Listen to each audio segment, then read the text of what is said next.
Doctor గారు, చలికాలంలో తరచుగా వచ్చే జ్వరాలు తగ్గడానికి ఒక ఔషధం తయారు చేద్దామన్నారుగా, ఎలాగో చెప్తారా? అలాగేనమ్మా, ఈజీగా తయారు చేసుకునేటువంటి ఔషధమే. అయితే మరి ముందుగా తయారు చేసుకోవడానికి కావాల్సిన మూలికలు ఏంటో ఒకసారి చెప్పేద్దాం. తప్పకుండా.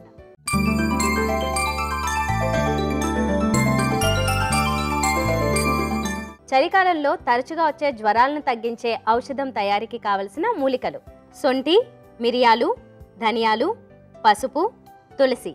కావలసిన మూలికలు చూసాం కదా, ఇక తయారీ విధానం డాక్టర్ గారిని అడిగి తెలుసుకుందాం. డాక్టర్ గారు, మరి తయారీ విధానం చెప్తారా? అలాగేనమ్మా, మనం ఏంటంటే ఆ మూలికలు అవి ఎంతెంత కావాలి అని చెప్పుకోవడానికి ముందు మనం స్టవ్ వెలిగించి ఒక బాండి పెట్టుకుందాం. ఓకే.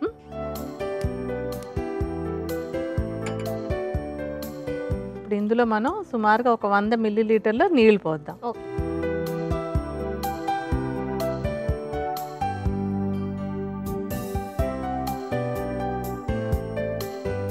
ఆ నీళ్లు కాగేలోపు మిగతా మూలికలన్నీ మనం రెడీ చేసుకుందాం. ఓకే. ఇందులో మనం మొట్టమొదటి తీసుకునేటువంటిది సొంఠి. సొంఠిని కొంచెం నేతిలో వేయించి అది చల్లారిన తర్వాత పొడిలాగా చేసుకోవాలి. మనం ఎప్పుడు చెప్పుకుంటూనే ఉంటాం ఈ మాటను కూడా. సొంఠి పొడిని ఒక 50 గ్రాముల పరిమాణంలో తీసుకోవాలి. మీకు చూపించడం కోసం మేము విడిగా కొంత చూర్ణాన్ని పెడుతున్నాం అనమాట. కొద్దిగా చూర్ణాన్ని అందులో వేసుకుందాం మనం. తర్వాత మిరియాలు కూడా సమానంగానే 50 గ్రాములు తీసుకోవాలి. మిరియాల చూర్ణాన్ని 50 గ్రాములు కప్పులో వేసుకుందాం మనం.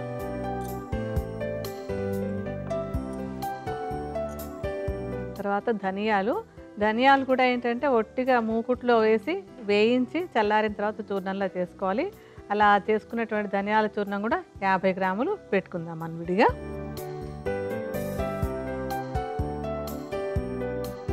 మంచి పసుపు కూడా 50 గ్రాములు తీసుకుని కలుపుకోవాలి.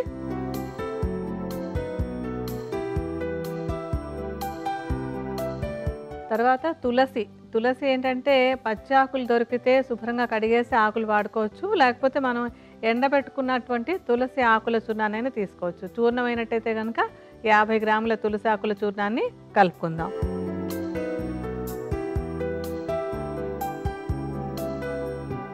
ఇప్పుడు ఆ చూర్ణాలన్నీ బాగా కలిపేసేయండి, ఒకదానితో కలిసిపోయేలాగా.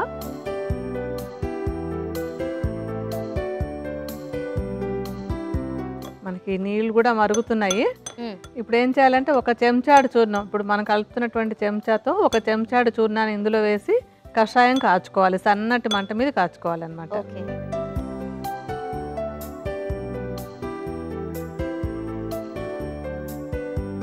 కరెక్ట్, సరిపోతుంది అది. ఇప్పుడు మనం ఇందులో ఏంటంటే సొంఠి తీసుకున్నాం, మిరియాలు, తర్వాత ధనియాలు, తులసాకులు, పసుపు. ఇవన్నీ కూడా ఏంటంటే జ్వరాన్ని తగ్గించడానికి ఉపయోగపడేటువంటి మంచి మూలికలు అనమాట. అందులో సొంఠి, మిరియాలు చలికాలంలో వచ్చేటువంటి కఫాన్ని కూడా బాగా తగ్గించి జ్వరం తగ్గిస్తాయి. ధనియాలు అసలు ఒట్టిగా ధనియాలను కూడా మామూలు జ్వరాలు అది వచ్చినప్పుడు ధనియాల కషాయం తాగితే కూడా జ్వరం తగ్గిపోతుంది అనమాట. అలాగే మనం వేసుకున్నటువంటివి ఇంకా ఇందులో పసుపు, తులసి రెండు కూడా మంచిగా వైరల్ జ్వరాలను తగ్గించడానికి ఉపయోగపడతాయి.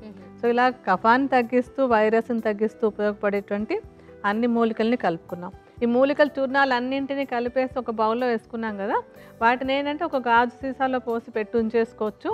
ఎప్పటికప్పుడు మళ్ళీ కషాయం కాచుకునేటప్పుడు ఒక చెంచా చూర్ణాన్ని మనం ఇలాగ కాచుకోవాలన్నమాట. ఒక మిక్సర్ తయారు చేసి ఉంచుకోవడం, కషాయం మాత్రం అప్పటికప్పుడు తయారు చేసుకుంటూ ఉండాలి. ఇది సన్నటి మంట మీద ఒక సగం నీళ్ళు ఎగిరే వరకు మనం కాచుకోవాలన్నమాట.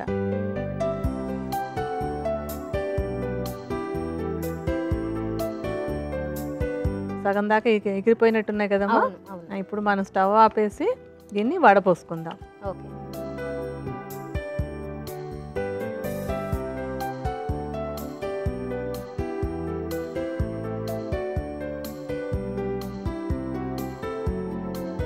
ఇప్పుడు మనం వడపోసుకుని రెడీగా పెట్టుకున్నాం కదా, మన ఔషధం తయారైపోయినట్టే లెక్క.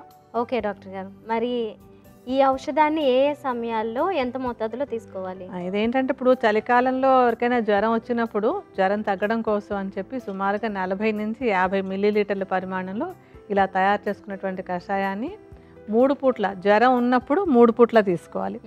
అదే అంటే ఇప్పుడు ఊళ్ళో జ్వరాలు ఉన్నాయి, మనకు కూడా వస్తుందేమో, కొంచెం ముందు మనం ప్రివెంట్ చేసుకుందాం అనుకున్నప్పుడు దీన్ని 30 మిల్లీలీటర్ల పరిమాణంలో ఉదయం ఒకసారి, సాయంత్రం ఒకసారి, అంటే జ్వరం రాకుండా ముందుగా నివారించుకోవడానికి వాడుకోవచ్చు. జ్వరం వస్తే తగ్గడానికి కూడా, అయితే డోస్ మాత్రం తేడాగా ఉంటుంది అనమాట. సో మంచి రిజల్ట్ వస్తుంది దానితోటి.